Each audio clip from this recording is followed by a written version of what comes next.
Salut à toutes et à tous, c'est Albazio. Aujourd'hui, on se retrouve dans cette nouvelle vidéo pour savoir si mettre une carte graphique RTX, pour ma part 3060, sur une carte mère Z190, donc qui a accueilli, non, je crois que c'est la première génération de carte mère en Z, donc qui a accueilli les premiers processeurs en Skylake. Et on va faire ça tout de suite, je vais ramener le PC, on va prendre la carte graphique de mon ordinateur, qui est une MSI GeForce RTX 3060 Ventus, qui est accompagnée d'une Z590, je crois. Ouais, c'est ça, une Z590. Avec un i9 11900K. Donc voilà, on va voir.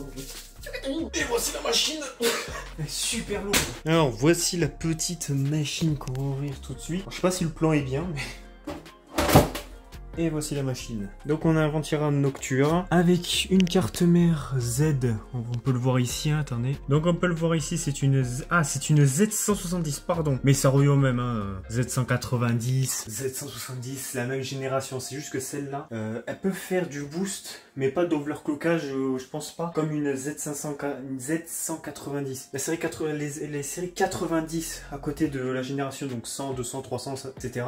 Ça indique, je crois que vraiment t'as toutes les dernières technologies possibles, l'overclockage au maximum possible, et avant tu peux faire ce que tu veux. Je crois que c'est là quand même, tu peux pas totalement faire ce que tu veux. On va pas rentrer dans les détails, le but c'est pas de se prendre la tête, c'est de faire ça rapidement pour que vous sachiez si vous pouvez le faire ou pas. Parce qu'en vrai les cartes graphiques RTX 3060 et tout sont à des prix très abordables, donc c'est intéressant de savoir si vous pouvez le faire ou pas. Et alors je sais qu'il y a des trucs sur internet qui peuvent dire si on le fait direct, enfin on peut savoir directement si on le fait ou pas, et je pense que c'est mieux. Moi je préfère voir quelqu'un qui le fait, genre c'est plus rassurant que de voir juste quelqu'un qui l'écrit. Vous voyez ce que je veux dire? Comme ça moi je suis sûr, tu vois, je vois de mes propres yeux. Et puis aussi ça fait une vidéo parce que j'avais pas d'idée de vidéo et cette vidéo m'arrive. Je sais pas pourquoi. Bon, on va commencer par éteindre ma machine parce que voilà, il va bien falloir sortir la carte graphique. Comme ça vous allez pouvoir voir l'intérieur. C'est bon, j'ai réussi à le sortir, le petit gros bébé, regardez-le.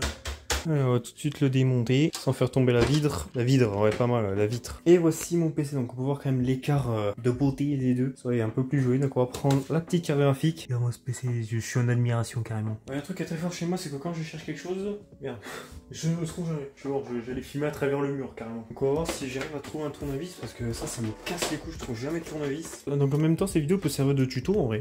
Donc pour démonter votre petite carte graphique, déjà vous enlevez les vis que vous avez ici là. Bon, en vrai d'abord, avant de dévisser les vis, je vous conseille quand même de retirer ça au préalable. Parce que certaines, ça peut être dur à retirer. Moi, c'est relativement simple à retirer. Il n'y a pas besoin de forcer. Mais certains, il faut vraiment un peu tirer.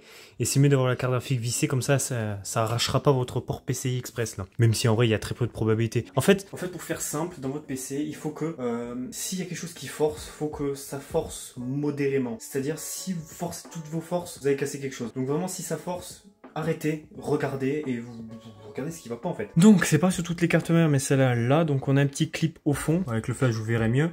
Hop, on va appuyer dessus.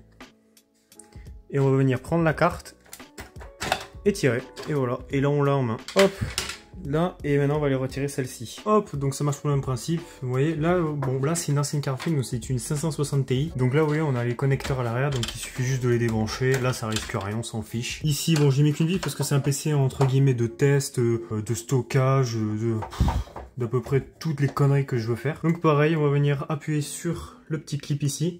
Là, on va peut-être mieux le voir là. Si mon téléphone arrive à focus dans le fond. Hop, et après, on tire. Et si ça vient pas, vous voyez, en fait là vous voyez ce qui s'est passé, c'est qu'en fait là ils viennent se reclipser parce que j'ai tiré de ce côté. Donc c'est mieux de le tirer par là en premier. Donc là il faut juste que j'aille rappuyer.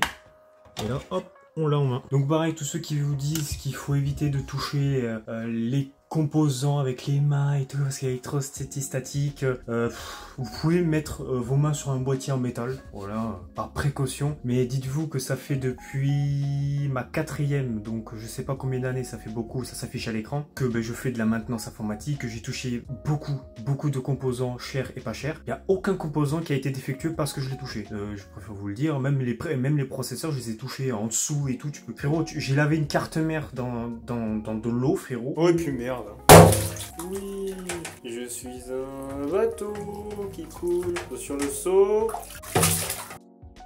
Et elle fonctionne encore, parce qu'il faut juste savoir comment fonctionne la machine et se dire bon, est-ce que si je fais ça, ça fonctionnait, si je fais ça, ça va pas fonctionner. En mode, quand tu laves quelque chose, si tu la mets dans l'eau et après que tu la rebranches directement, forcément ça va péter. Mais si tu as fait bien sécher, Rien. Mais en tout cas, ça, je ne vous incite pas à le faire. Hein. On va rester bien là-dessus. Je vous incite à rien faire du tout. Là, c'est juste des vidéos à titre démonstratif. C'est-à-dire, vous pouvez me demander quelque chose et moi, je vous montre si j'ai les moyens et les équipements pour le faire. Je sais pas si c'est très clair ce que je dis, mais en gros, c'est faites ce que je dis, mais pas ce que je fais, quoi. Parce que voilà, j'ai pas envie d'être en tort. Enfin, j'ai pas envie d'être remis en cause par rapport à vos problèmes à vous. Je vais vous le dire tout de suite. J'en ai rien à foutre de vos problèmes. C'est vous qui avez fait ça. C'est pas moi. Vous voyez ce que je veux dire? Bon, c'est très cru dit comme ça, mais j'aime pas les problèmes. Petite pause pour revenir sur ce que je viens de dire quand même. Dans le fond, ce que je veux dire, c'est pas que je m'en fous de vos problèmes, que justement vous pouvez m'en parler et me les dire et moi peut-être vous trouver une solution. Mais si vous faites une connerie par rapport à ce que je fais dans mes vidéos et que vous dites ouais mais moi j'ai fait comme toi et ça marche pas, c'est pas mon problème, c'est votre problème. C'est en fait je me dédouane de vos conneries. Vous voyez ce que je veux dire? Voilà, c'est pas dans un but méchant en mode je m'en fous de vous. Non, c'est juste que je veux pas être impliqué dans les bêtises que vous serez amené à faire. Donc quand je dis regardez et si vous êtes sûr faites, mais si vous n'êtes pas sûr ne faites pas, d'accord? Parce que sinon vous allez abîmer des matériaux et ça peut coûter très cher au bout d'un moment. Donc voilà. Donc sur ce, bonne continuation. Et maintenant, donc ce que je vous conseille, si votre carte mère elle a le petit clip du coup qui est reverrouillé comme ça, vous venez l'ouvrir comme ça pour mettre la carte graphique et vous allez venir vous aligner. Donc je sais pas si je cadre bien. Alors, parce que parfois aussi il y a des cartes mères avec les boîtiers qui sont décalés et là. Il faut revenir forcer jusqu'à entendre le petit clip. Parfois on l'entend pas, mais là vous voyez on l'a pas entendu, il s'est mis. Bon je le vois en tout cas. Et du coup on va remettre la vis. Voilà, donc j'ai remis la vis. Maintenant on va prendre le câble PCI et on va simplement le brancher. Enfin je vous reprends parce que ça va être... Non peut-être pas. Ouais, si je vais vous reprendre parce que c'est galère à brancher, c'est chiant. Non tu sais quoi, je vous pose là. Bon, j'ai pas de trépied ni rien donc c'est fait vraiment de manière blédarde. Et bien sûr on va tester des jeux en vrai. Hein. Comme ça vous pourrez avoir une idée des specs que ça fait. Hein. Je sais pas si j'ai un système d'exploitation dessus. Donc voilà, ma RTX est branchée sur une carte mère Z170A. Et avec un i7 6700K avec 8 Go de RAM. Et aussi sur un M2 de 240 Go, on s'en fout. Donc je branche ça et on se retrouve sur le PC. Bon, j'ai tout installé. Donc comme on peut le voir, regardez, on est bien sur ma MSI Z170 Gaming Pro Carbone. Le CPU c'est bien un i7 6700K qui est en boost. Donc il a 4 GHz mais il peut monter au-delà. Donc il peut monter jusqu'à 4,4 GHz. La mémoire, on a bien 8 Go cadencé à 4... Non, je crois que c'est de la... Ouais, c'est de la cadence de merde. Hein. Ça a l'air d'être de la 1333 à mon avis, on s'en fout. Et notre carte graphique, une RTX 3060, donc qui est bien reconnue ici. Hein. Voilà, le périphérique fonctionne très bien. J'ai pu la mettre à jour sans problème avec tous les corps du i7 6700K. Donc sans plus tarder, en vrai de vrai. En plus, je recorde avec OBS. Donc j'ai installé BeamNG Drive pour le test. Voilà, pas très original, mais je sais comment tourne ce jeu. Sur mon PC à moi, donc avec le i9 11900K, 32 Go de RAM et la carte graphique 3060, il tourne autour des 80 fps sur la carte West Coast. Donc simplement on va voir si ça marche pareil, si on tourne autour des 80 fps. Moi je pense un petit 40-50 fps parce que voilà le processeur, en fait il y a un bottleneck de fils de pute en fait. C'est-à-dire entre la puissance, regardez, on va aller voir tout de suite le bottleneck de la carte graphique. C'est pour voir en fait l'écart de puissance qu'il y a entre les deux et qui va fonctionner mieux que l'autre. Donc vous tapez bottleneck Calculator, prenez le premier sur CPU Build. Nous, notre carte graphique, c'est une RTX 3060. Nous, c'est une version 12 Go, donc la version desktop, pas mobile. Le processeur, c'est un i7 6700K et on va s'en servir pour de la 1080p et essentiellement pour de la graphique task, donc c'est-à-dire pour tout ce qui est jeu et tout. Et il n'y a que 0,2%. Ah bon, on voit quand même la carte graphique, ouais, c'est la carte graphique et je doute un peu parce que là, quand même, ça promet. Hein. Bon, on n'a pas tant de bottleneck que ça, d'accord.